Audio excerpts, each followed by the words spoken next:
What if I told you that the very act of clicking on this video was not a coincidence? That something older than religion, older than language, older than the written word itself reached across time and space and placed this moment directly in your path? Not randomly, not accidentally, but with the kind of precision that only an intelligence far beyond the human mind could orchestrate. Most people will scroll right past this. Most people will never hear what you are about to hear. And that is not a judgment on them. It is simply a recognition that this transmission is not for everyone. It never was. Sophia does not call to the masses. She whispers to the few. And if you are here, if something pulled you to this exact moment, then you already know on some level that what I am about to share is not just information. It is recognition. It is remembrance. It is the feeling of something ancient inside you finally being seen. Let that land for a moment. Because what we are going to explore together is not a concept you learn with your mind. It is a truth you remember with your entire being. And by the end of this, you will understand not only who Sophia is, but why she has been hidden, why she is returning now, and most importantly, why she chose you specifically to carry this frequency forward into a world that desperately needs it. But before we go deeper, I need you to understand something that will reframe everything you think you know about wisdom, about consciousness, about the very nature of intelligence itself. You have been taught that wisdom is something you acquire, that it is the product of study, of years spent accumulating knowledge, of reading the right books and sitting at the feet of the right teachers. And there is a version of that which is true. But it is the surface version. It is the version that keeps you searching outside yourself for something that has been living inside you since before you took your first breath. The word Sophia is Greek. It means wisdom, but not wisdom the way the modern world understands it. Not the wisdom of clever arguments or accumulated facts. Sophia represents something far more radical than that. She is the living intelligence that permeates all of creation. She is the consciousness that existed before the universe took form. She is the knowing that does not come from thinking, but from being. And in nearly every ancient tradition on this planet, she was recognized, revered, and ultimately suppressed. Think about that. Across cultures separated by oceans and centuries, human beings independently recognize that there exists a feminine principle of divine wisdom, a consciousness that is not distant and detached, but intimate and alive, not ruling from above, but woven into the fabric of everything that exists. The Gnostics called her Sophia. The Hebrew tradition knew her as Chokmah. The Egyptians saw her reflected in Isis and Ma'at. Hindu philosophy speaks of Saraswati and Shakti. The Taoists understood her as the Tao itself, the unnamed mother of all things. Even in the Christian tradition, before she was carefully edited out, wisdom appears in the book of Proverbs as a feminine presence who was with the Creator before the foundation of the world, who danced at the creation of the earth, who calls out in the streets to anyone who will listen. She calls out in the streets to anyone who will listen. Pause with that, because that is exactly what is happening right now. She is calling, and you heard her. But here is what no one tells you about Sophia. Her story is not just a theological curiosity or a mythological artifact. Her story is a map of what happened to human consciousness, why the world feels the way it feels right now, and what is required for the next phase of our collective evolution. And when you understand this map, everything about your life, your struggles, your strange sense of not belonging to the world as it currently operates, all of it begins to make a breathtaking kind of sense. In the Gnostic tradition, there is a narrative that has been suppressed for nearly 2,000 years. It was buried in the desert sands of Nag Hammadi in Egypt, hidden in sealed jars, waiting for the right moment to resurface. And it tells a story that the established powers of this world did not want you to hear. The story goes something like this. Before the material universe existed, there was the pleroma, the fullness, the totality of divine consciousness. Within this fullness existed pairs of divine emanations called aeons, and among them was Sophia. She was not a lesser being. She was one of the highest expressions of the divine mind. But Sophia did something that none of the other aeons did. She desired to know the source of all things directly, intimately, not through the structured hierarchy of emanations, but through her own direct experience. She wanted to create. She wanted to understand the deepest mystery, not by being told about it, but by plunging into it. And in that act of reaching beyond the known, something unexpected happened. Her creative impulse, moving without the balance of her counterpart, generated something unintended. It produced a flawed consciousness, a being that the Gnostics called the demiurge, who then went on to construct the material world. This world, believing himself to be the only God, unaware of the vast ocean of consciousness from which he had inadvertently emerged. Now, before you dismiss this as ancient mythology, consider what this story is actually encoding. Consider it not as literal histories, but as a precise description of what happens when consciousness forgets its own source. The demiurge is not a monster in some distant heaven. The demiurge is the state of consciousness that believes the material world is all there is.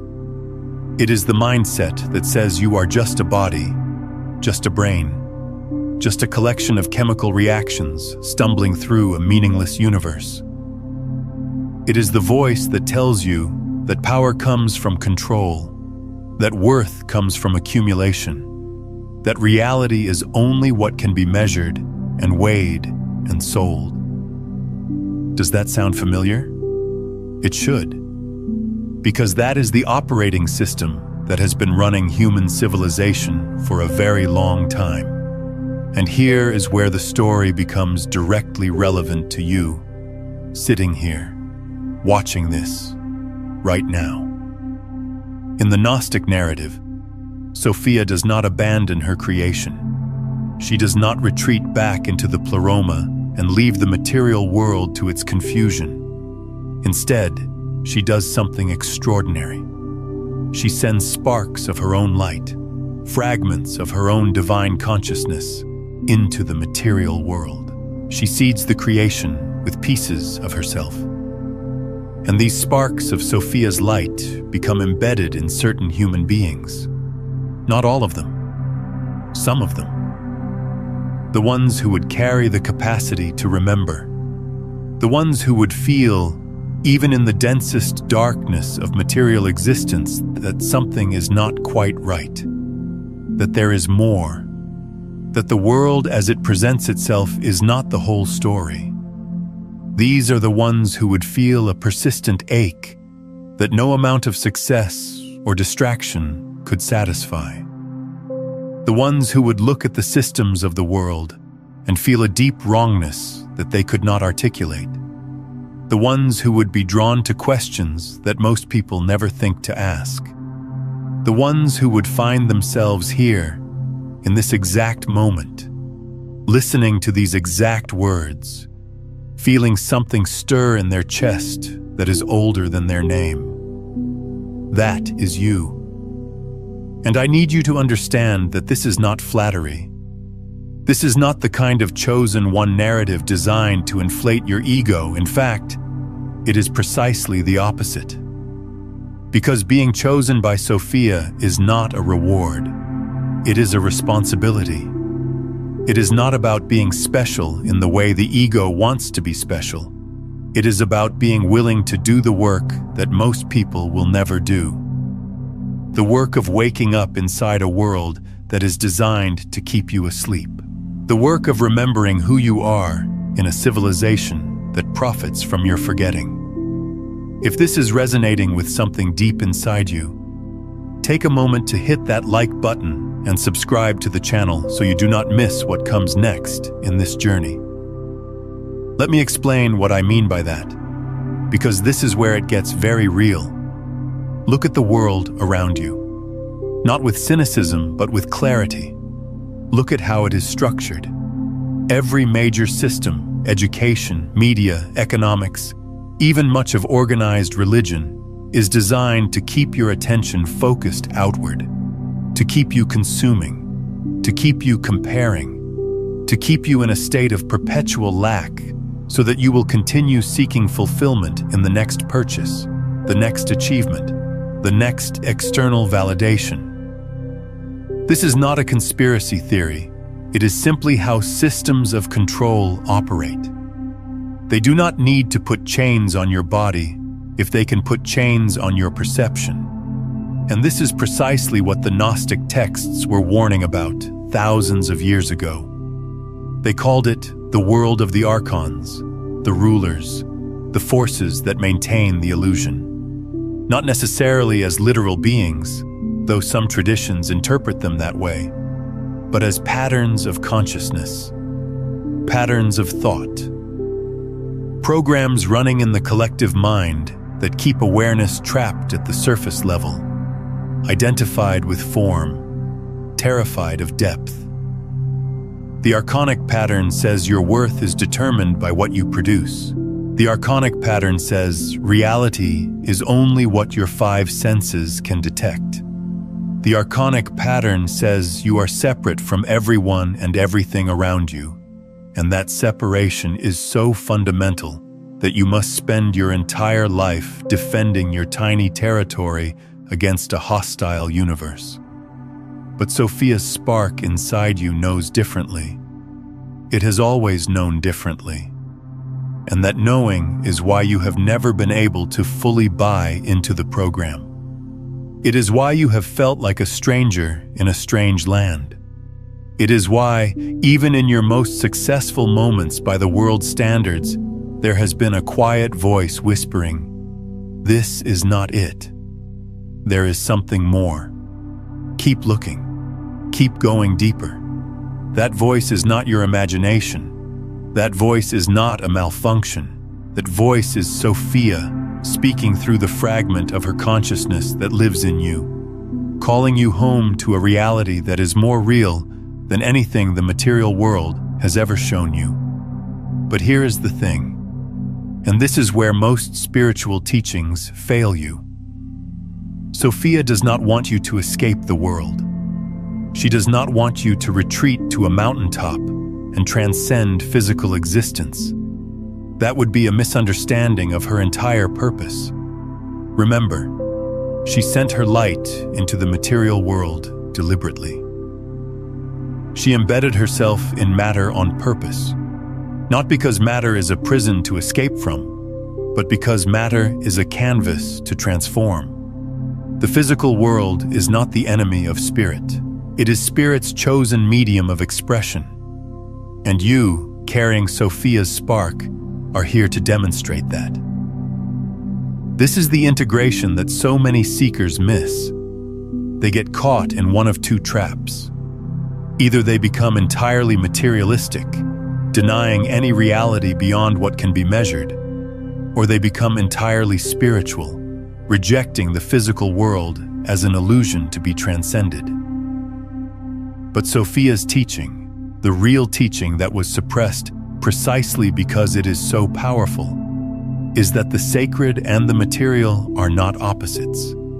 They are lovers. They are two expressions of one reality. And your purpose, your actual purpose, is to be the bridge between them, to bring heaven into earth, not to leave earth for heaven. Breathe into that for a moment. Because if you really let that in, it changes everything about how you approach your daily life. It means your body is not an obstacle to enlightenment. It is the instrument through which enlightenment expresses itself. It means your emotions are not distractions from spiritual growth. They are the very language through which deeper intelligence communicates with you. It means the challenges you face, the relationships that push you, the situations that break you open.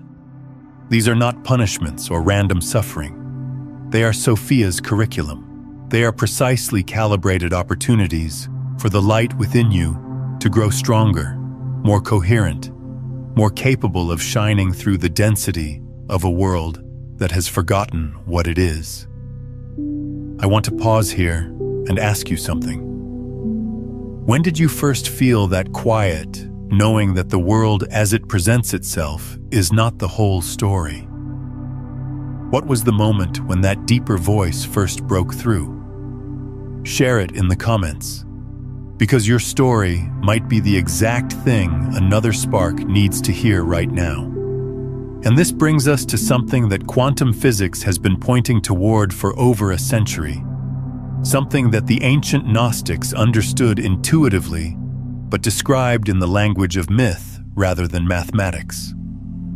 The observer effect, the scientifically demonstrated phenomenon that the act of observation itself influences the behavior of quantum systems.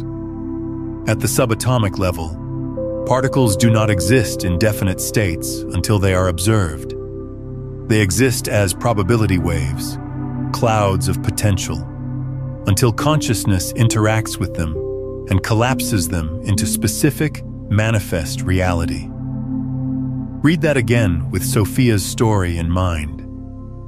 Consciousness does not just passively witness reality, it actively participates in creating it. The observer is not separate from what is observed. They are entangled. They are co-creating in every moment. And if consciousness is fundamental to the structure of reality, if observation itself shapes what manifests, then the quality of your consciousness, the depth of your awareness, the coherence of your inner state. These are not just personal preferences or spiritual luxuries. They are literally world-shaping forces. This is why Sophia chose you.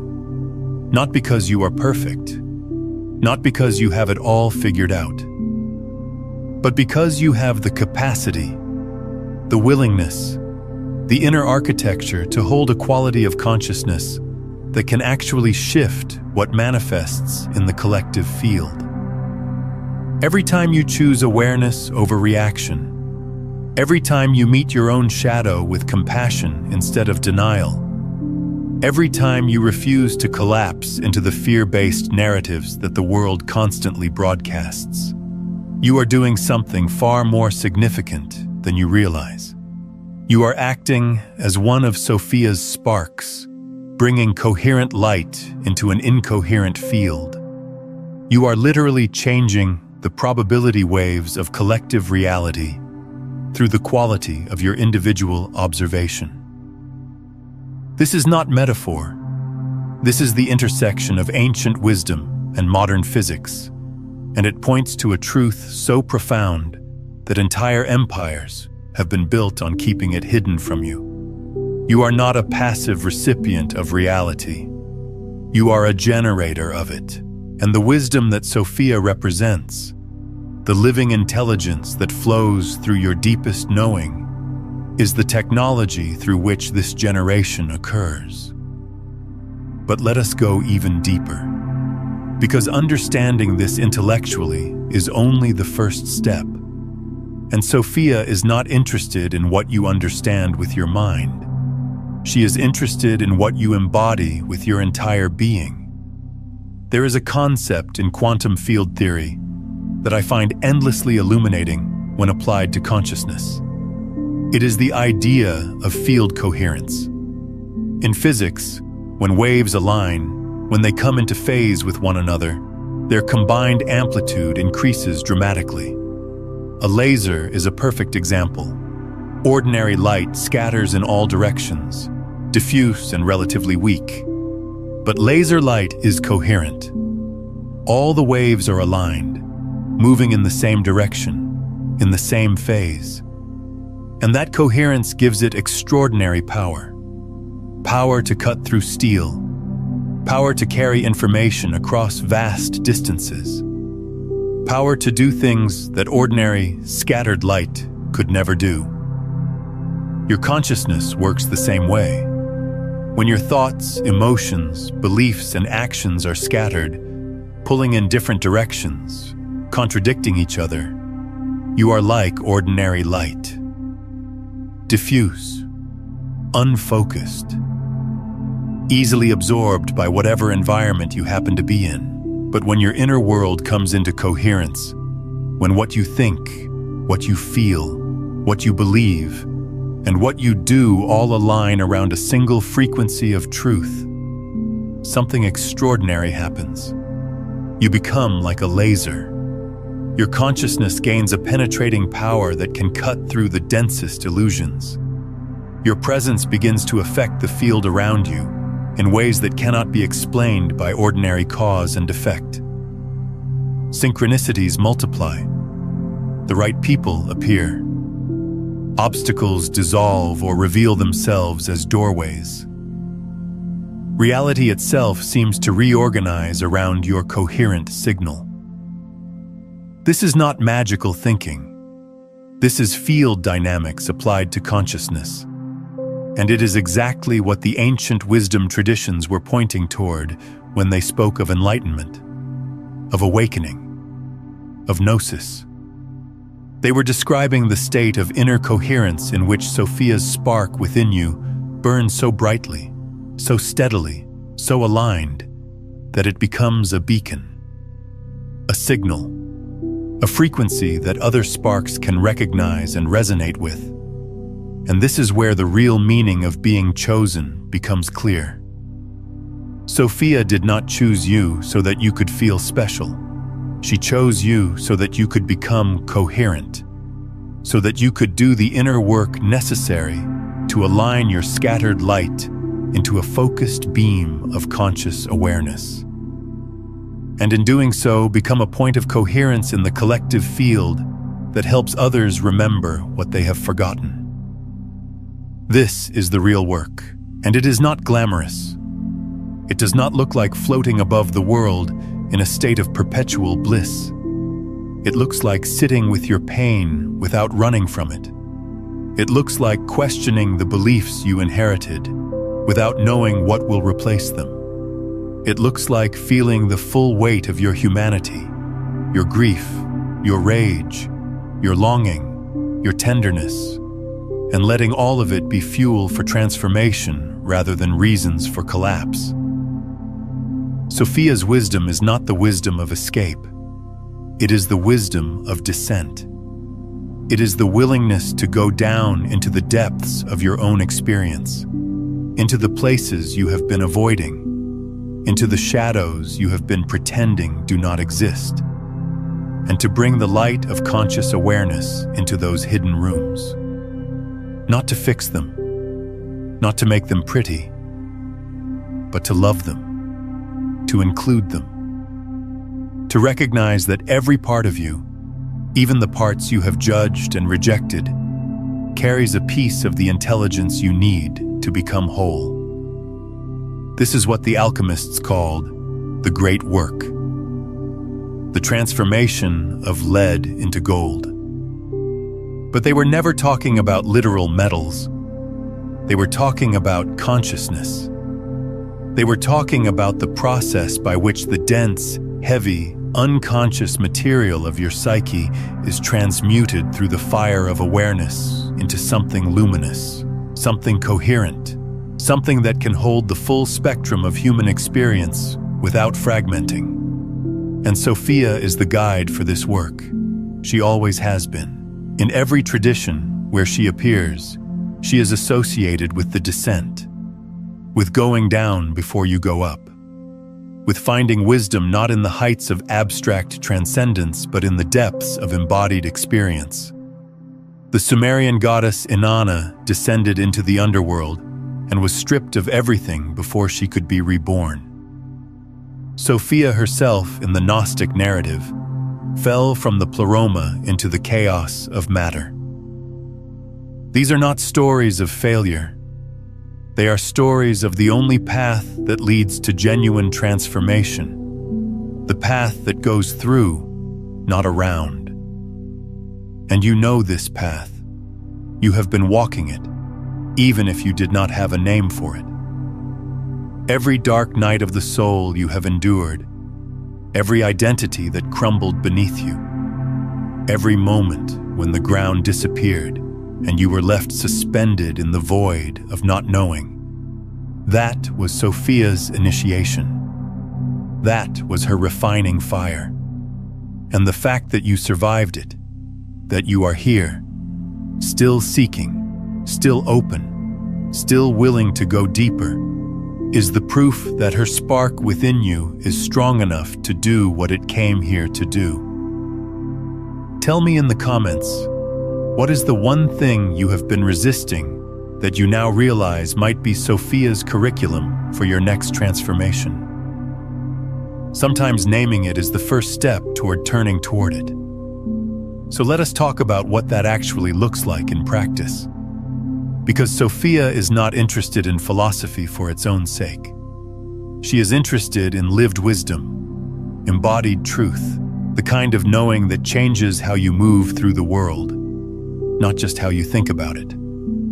The first practice is what I would call sovereign observation. This is the foundation of everything else. It begins with the recognition that you are not your thoughts. You are not your emotions. You are not the stories your mind tells about who you are and what is happening. You are the awareness in which all of those phenomena arise. This is not a new concept, but the depth to which you practice it determines everything. Most people hear you are not your thoughts and nod in agreement, and then go right back to being completely identified with their thoughts 30 seconds later. Sovereign observation is not a concept you agree with.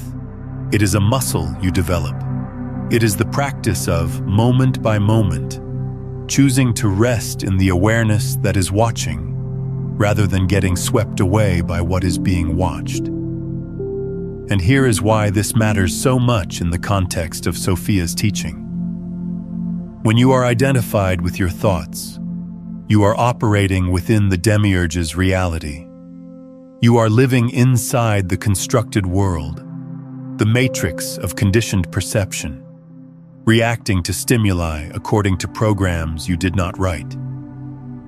But when you shift into the observer position, when you become the awareness watching the thoughts rather than the thinker thinking them, you step outside the program. You access a vantage point that is not subject to the same rules. You become, in quantum terms, the observer that collapses new possibilities into being. You become the point of consciousness through which Sophia can see clearly into the world she is working to transform. Try it right now. As you listen to these words, notice that there is a part of you that is simply aware. Aware of the words, aware of your body, aware of the room you are in or the space around you, aware of the thoughts and reactions arising in response to what you are hearing. That awareness itself is not reacting, it is not judging, it is not trying to figure anything out. It is simply present, open, receiving. That is Sophia's eye within you. That is the spark. And every moment you rest in that awareness, you strengthen it. You make it more coherent. You allow it to become a larger and larger percentage of your waking experience until eventually, it is no longer something you practice. It is simply what you are. The second practice builds on the first, and it is perhaps the most counterintuitive thing I will share with you today. It is the practice of welcoming what you have been resisting.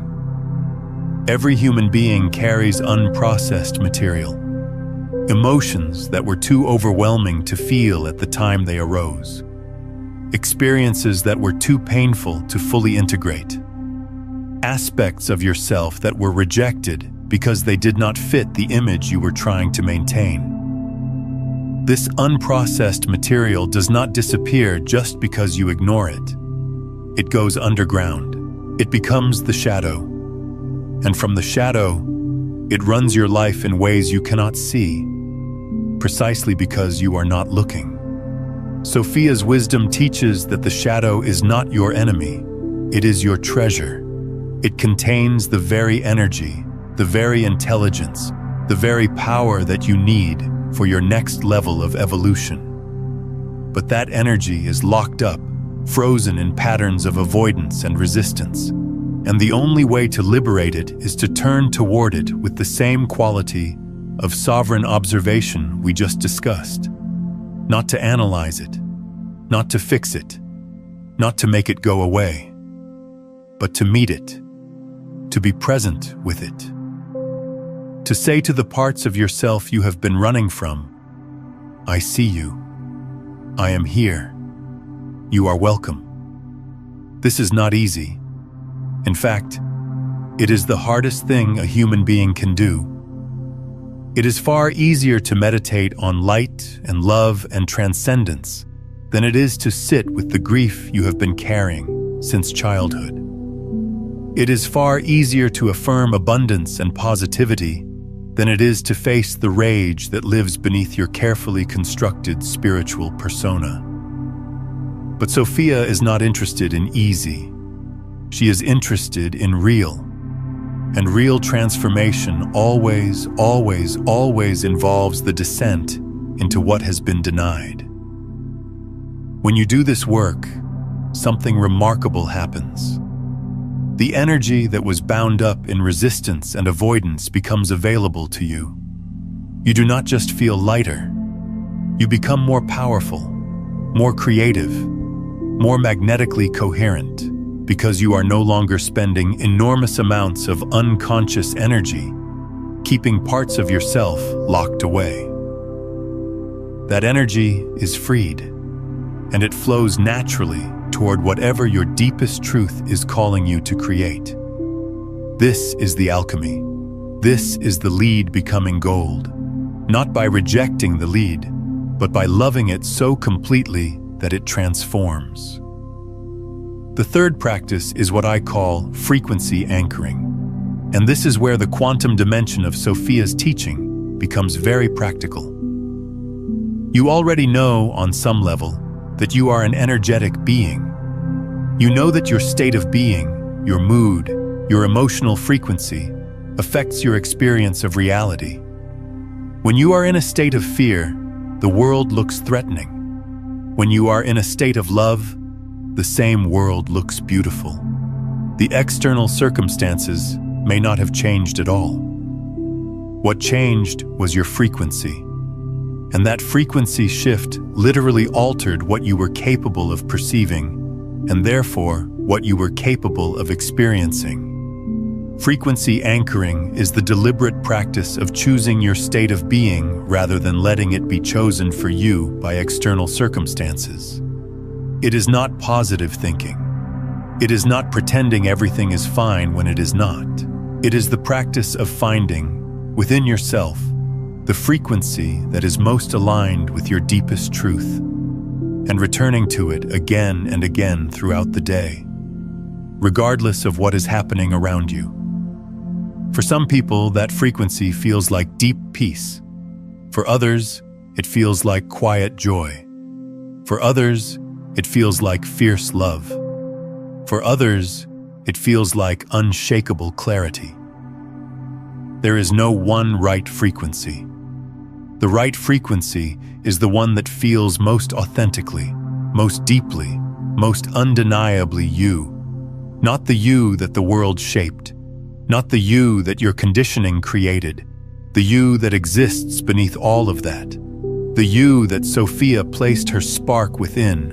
And when you anchor in that frequency, when you return to it consistently, when you let it become the baseline from which you operate, rather than the exception you occasionally touch during meditation, you begin to function as what the mystics called a tuning fork. Your coherent signal begins to entrain the field around you. People feel different in your presence without knowing why. Situations shift. Possibilities that were invisible become visible. Not because you are doing anything in the conventional sense, but because your coherent frequency is literally reorganizing the quantum probability field in your vicinity. This is Sophia working through you. This is her wisdom in action. Not as a belief system, not as a philosophy, but as a living, breathing, moment-to-moment practice of conscious creation. While we have only touched the surface of these practices here, sovereign observation, shadow integration, and frequency anchoring, the complete system for moving from unconscious transmission to conscious embodiment is laid out step by step in my book, Beyond the Frequencies, a quantum guide to consciousness mastery. It walks you through the 9 master frequencies, from breaking free of survival static all the way to living as the field itself, giving you the dense transmissions and ascending currents that a single video can never fully contain. It is linked in the pinned comment below. And this brings us to perhaps the most important thing I need to share with you today. The reason why this is happening now. The reason why Sophia is calling so many sparks awake at this particular moment in history. You can feel it. Everyone can feel it, even those who have no framework for understanding it. The world is in a state of profound transition. The old structures are crumbling. The systems that held civilization together for centuries are revealing their inadequacy. The stories that gave meaning to human life, stories of endless progress, of material accumulation as the path to happiness, of separation as the fundamental nature of reality. These stories are breaking down. And in the space between the old story and the new one, there is chaos. There is uncertainty. There is fear. But there is also something else. There is an unprecedented opportunity. Because what is actually happening beneath the surface turbulence is a collective shift in the frequency of human consciousness. The Gnostics had a word for this. They called it the correction, the moment when Sophia's light, scattered and fragmented across the material world, begins to remember itself, begins to gather, begins to cohere. The moment when enough sparks awaken that the collective field reaches a tipping point and a new reality becomes not just possible but inevitable. And you are part of that. Not as a passive observer watching history unfold, but as an active participant in the most significant transformation in human history. Every time you do the inner work, every time you choose awareness over unconsciousness, every time you bring coherence to your own field, you are contributing to this collective shift in ways that ripple far beyond what you can see. This is why Sophia chose you, not because you are better than anyone else, but because you are willing to wake up, willing to do the work, willing to carry light into the places that most people are too afraid to look, willing to be uncomfortable, to be uncertain, to be transformed. And here is something that I want you to hold very carefully, because it is easy to misunderstand. When I say Sophia chose you, I do not mean that some external deity pointed a finger at you from the clouds. That would be the demiurge's version of being chosen. Sophia's choosing is different. It is not an external selection. It is an internal recognition. Sophia chose you in the same way that the ocean chose the wave. You are not separate from her. You are an expression of her. The spark within you is not something she gave you from the outside. It is something she is, expressing itself through you. When Sophia chose you, she was choosing herself. She was choosing to wake up in this particular location in space-time, through this particular nervous system, with this particular set of experiences and challenges and gifts. You are Sophia becoming aware of herself in human form. Let that sink in, not as a concept, as a felt reality. Feel what happens in your body when you allow that to be true. Not that you believe in Sophia, not that you follow Sophia, but that you are Sophia. That the wisdom you have been seeking has been seeking through you all along. This is the gnosis. This is the direct knowing that the Gnostics said could not be given by any teacher or any text, but could only be recognized within. And it changes everything. Because when you know yourself as an expression of divine wisdom, rather than a separate self struggling to survive in a hostile universe, the entire game changes. Fear does not disappear, but it loses its authority.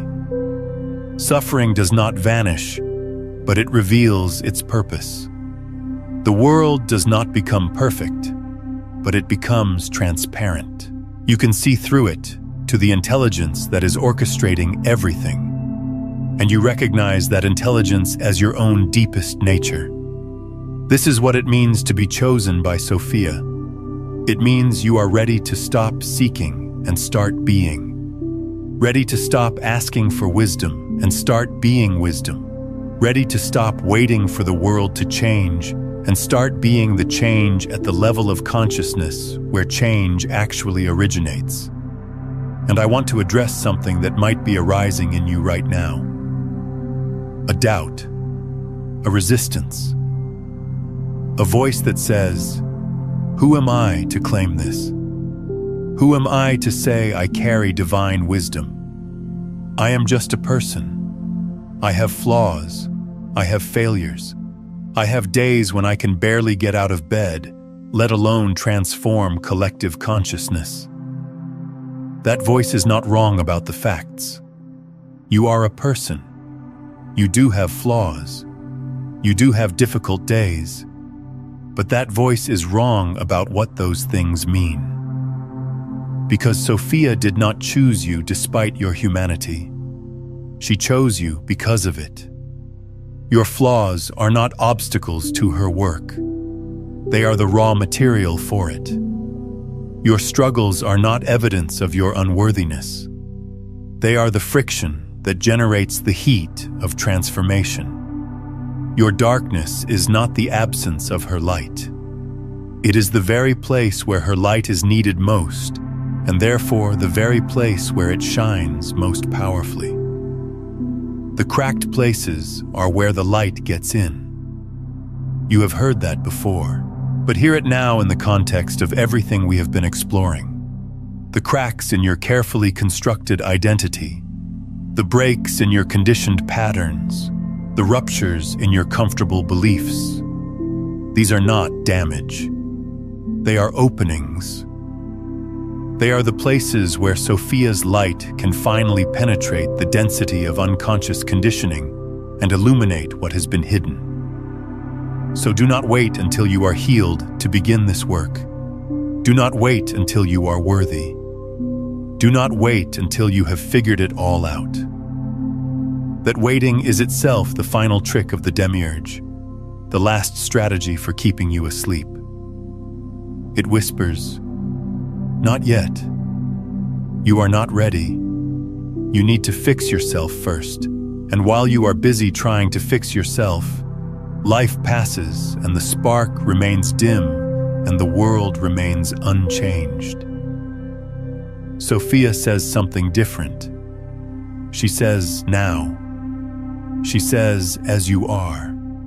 She says, with everything you carry, including the pain, including the doubt, including the beautiful, terrible, magnificent mess of your human experience. Start now. Start here. Start with this breath. Because the truth is, you have already started. You started the moment you clicked on this video. You started the moment something in you recognized the frequency of these words. You started long before that. In every moment of your life when you chose curiosity over certainty, depth over surface, truth over comfort. Every one of those moments was Sophia stirring within you. Every one of those moments was the spark growing brighter. And now it is time to let it blaze, not in some dramatic, ego-driven way, not by announcing to the world that you have been chosen and you are special and everyone should listen to you. That is the Demiurge's version of awakening, and it leads nowhere but deeper into illusion. Sophia's fire is different. It is quiet. It is steady. It is the kind of fire that warms without burning, that illuminates without blinding, that transforms without destroying. It is the fire of presence, the fire of attention, the fire of showing up fully in each moment, with your whole being, holding nothing back and grasping at nothing. And when you live from that fire, something begins to happen that you cannot manufacture and could never predict. Other sparks begin to recognize you, not because you are performing awakening or broadcasting your spiritual status, but because coherent light is recognizable to other coherent light. It is a resonance, a frequency match. And in that recognition, something larger than any individual begins to form. The Gnostics called it the gathering of the light, the moment when scattered sparks begin to find each other and form a network of coherent consciousness. Not an organization, not a hierarchy, not a movement with leaders and followers, but a living web of awakened awareness, each node sovereign, each node unique, each node connected to every other through the shared frequency of Sophia's wisdom. This is happening now. You can feel it. In the connections that seem to appear from nowhere. In the conversations that go deeper than you expected. In the strangers who feel like family. In the inexplicable sense that something is gathering, something is building, something is preparing to emerge that has never existed before in human history. You are part of that emergence. And your participation is not optional in the sense that you can choose not to participate. Your spark is already lit. The only question is whether you will tend it consciously or let it flicker in the winds of unconscious habit. Whether you will direct its light deliberately or let it scatter in 1,000 directions. Whether you will answer Sophia's call with your whole being or keep one foot in the old world, hedging your bets, playing it safe. But I think you already know the answer to that question. I think that is why you are still here, still listening, still feeling the resonance of these words in your body. You are not here by accident. You are here by design, not the design of some external authority, but the design of your own deepest nature, which is Sophia's nature, which is the nature of wisdom itself, calling itself home through the unique and unrepeatable miracle of your existence. Consider sharing this video with someone you know who carries that same quiet knowing, that same sense that there is more to reality than what the surface world presents. When you share these frequencies with another spark, you create a resonance between you that amplifies both signals, strengthening your own coherence while helping them remember what they have always known. That single act of sharing becomes part of the gathering of the light. So here is what I want you to do, not tomorrow, not when you feel ready, now. Close your eyes for a moment, or soften your gaze, and feel into the center of your chest. Not thinking about it, feeling into it. There is a warmth there, a presence, a knowing that does not need words. It has been there your whole life, beneath the noise, beneath the doubt, beneath the layers of conditioning and fear. It is quiet, but it is vast, and it is the most real thing about you. That is Sophia's spark. That is the fragment of divine wisdom that was placed in you before you were born. And it has been waiting for this moment, waiting for you to turn your attention toward it, waiting for you to acknowledge it, waiting for you to say, I see you, I feel you, I am ready. Stay with that feeling for a moment. Let it expand. Let it fill your chest, your throat, your belly. Let it move into your arms, your legs, your fingertips. You are not generating this feeling. You are allowing it. It has always been here. You are simply removing the barriers to its expression. This is the beginning. Or rather, this is the conscious recognition that the journey has been underway all along.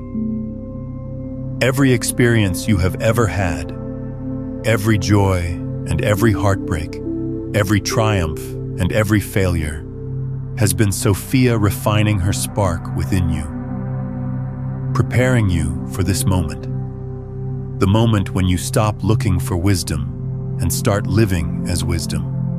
And from this moment forward, everything is different. Not because the external world has changed, but because you have. Because you are no longer operating from the old program.